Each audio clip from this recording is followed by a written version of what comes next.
महिलांना सुद्धा महिलांच्या योजना मिळाल्या क्या? तरुणांना नोकऱ्या मिळाल्या का? शेतकऱ्यांना आपत्ती काळामध्ये संकटामध्ये मदत मिळाली का? उघड मी विचारतो. जर इकडे शेतकरी आले असतील तर माझा उघड मी त्यांना विचारतो, पत्रकारांनी टिपून घ्यायचं. मी जेव्हा मुख्यमंत्री होतो त्यावेळेला 2 चक्रीवादळं इकडे आदळली होती, एक त्योक्ते आणि एक निसर्ग. मग ज्यांना त्याच्यामध्ये आपत्तीग्रस्त होते, यांचं नुकसान झालं, त्यावेळेला मी मुख्यमंत्री असताना सरकारने केलेली मदत मिळाली की नाही हे हो किंवा नाही एकदा मोठ्याने सांगा. मी इथे येऊन गेलो होतो, इथे म्हणजे इकडे नाही पण जिकडे वादळ आलं तिकडे कोकणात पण गेलो होतो, तळ कोकणात गेलो होतो, अलिबागवर त्याही भागात आलो होतो.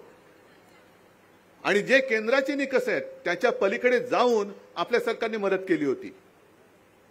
2 निसर्ग वादळ, एक निसर्ग आणि त्योक्ते वादळ येऊन गेलं, पंतप्रधान आले होते, केंद्राची मदत आली होती, 1 पैसा सुद्धा आलेला नव्हता.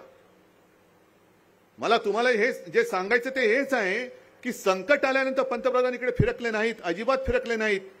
रायगडमध्ये सुद्धा, महाराष्ट्रामध्ये सुद्धा जनता राहते आणि त्याही वेळेला जर एक रायगड सोडला तर बाकी सिंधुदुर्ग असेल, आणखीन काही ठिकाणी आपण त्यांच्या सोबत होतो. म्हणून आपल्यामुळे मोदीजींना पंतप्रधान होण्यासाठी सगळ्यांनी मतदान केलं होतं. पण तेव्हा नामानिराळे होते. आता वाऱ्या करतायत, महाराष्ट्राच्या वाऱ्या. आता मध्ये 2 वेळा येऊन गेले, आता परत येत आहेत.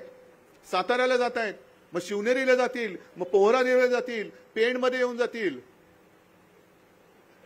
जिकडे म्हणजे मतं पाहिजे असताना मेरे प्यारे देशवासियो, आणि त्याच्यानंतर तुम्ही एकदा मतं दिली का तुम्ही जगताय काय मरताय काय आंदोलन केलं तरी चिरडून टाकू, पण विकास तुम्हाला चिरडणं हा यांचा विकास.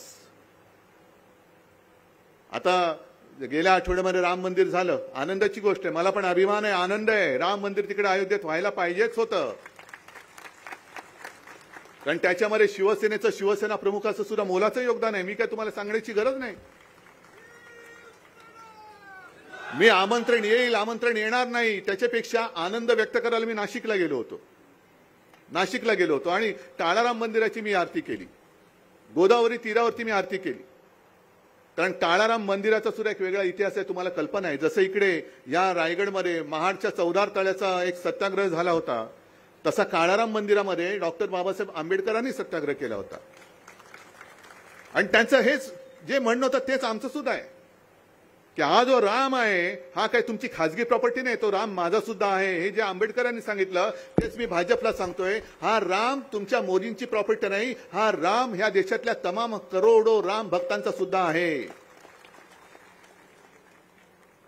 पण त्या सगळ्या सोहळ्यामध्ये एक कोणतरी निर्बुद्धच बोलायला पाहिजे, कारण अशी माणसं निर्बुद्धच्या शिवाय मला दुसरा शब्द सुचत नाही.